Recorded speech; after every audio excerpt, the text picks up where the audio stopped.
बंगाल में बीजेपी की सरकार बनते ही मुख्यमंत्री सुवेंदु अधिकारी एक्शन मोड में नजर आ रहे हैं। कोलकाता के पार्क सर्कस इलाके में हुई हिंसा और पत्थरबाजी की घटना पर कड़ा रुख अपनाया है। उन्होंने साफ कहा कि राज्य में अब किसी भी प्रकार की गुंडागर्दी या पुलिस पर हमले को बर्दाश्त नहीं किया जाएगा। जीरो टॉलरेंस की नीति का ऐलान करते हुए सुवेंदु अधिकारी ने चेतावनी देते हुए कहा कि किसी भी हाल में बंगाल को कश्मीर नहीं बनने देंगे। उन्होंने साफ शब्दों में कहा कि अगर ऐसी घटनाएं दोबारा हुई तो गृह मंत्री के तौर पर उनसे ज्यादा बुरा कोई नहीं होगा।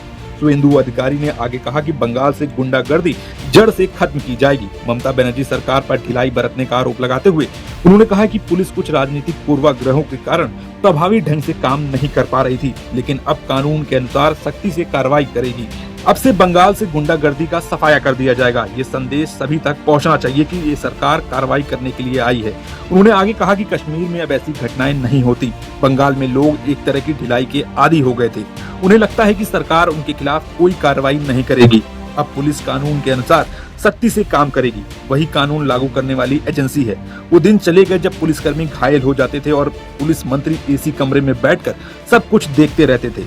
अब उन दिनों को भूल जाइए। अब पुलिस पर हमला करने वालों को किसी भी कीमत पर छोड़ा नहीं जाएगा। बता दें, एक दिन पहले कोलकाता के पार्क सर्कस इलाके में हुई हिंसा में पुलिस और केंद्रीय बल के कई जवान घायल हो गए थे। घटना के बाद मुख्यमंत्री सुवेंदु अधिकारी ने इलाके का दौरा किया। उन्होंने घायल पुलिस कर्मियों और केंद्रीय बल के जवानों से मुलाकात की। इसके बाद आयोजित प्रेस कॉन्फ्रेंस में उन्होंने कहा कि कश्मीर में पत्थरबाजी बहुत पहले खत्म हो चुकी है। अब बंगाल में भी इस तरह की घटनाओं का अंत होगा।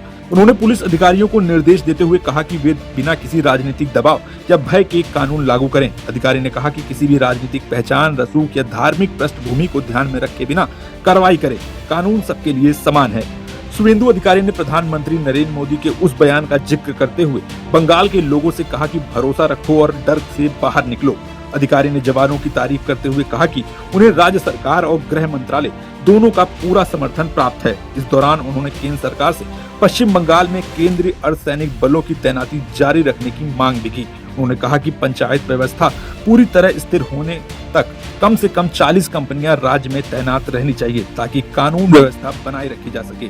अधिकारी ने राज्य की पिछली व्यवस्था पर निशाना साधते हुए कहा कि अब वे दिन खत्म हो चुकी हैं जब पुलिस मंत्री एयर कंडीशन कमरों में बैठते थे और जवान बाहर घायल होते थे। उन्होंने वरिष्ठ पुलिस अधिकारियों की सराहना करते हुए कहा कि राजनीतिक दबाव के कारण पहले पुलिस प्रभावी ढंग से काम नहीं कर पा रही थी, लेकिन अब स्थिति बदल रही है।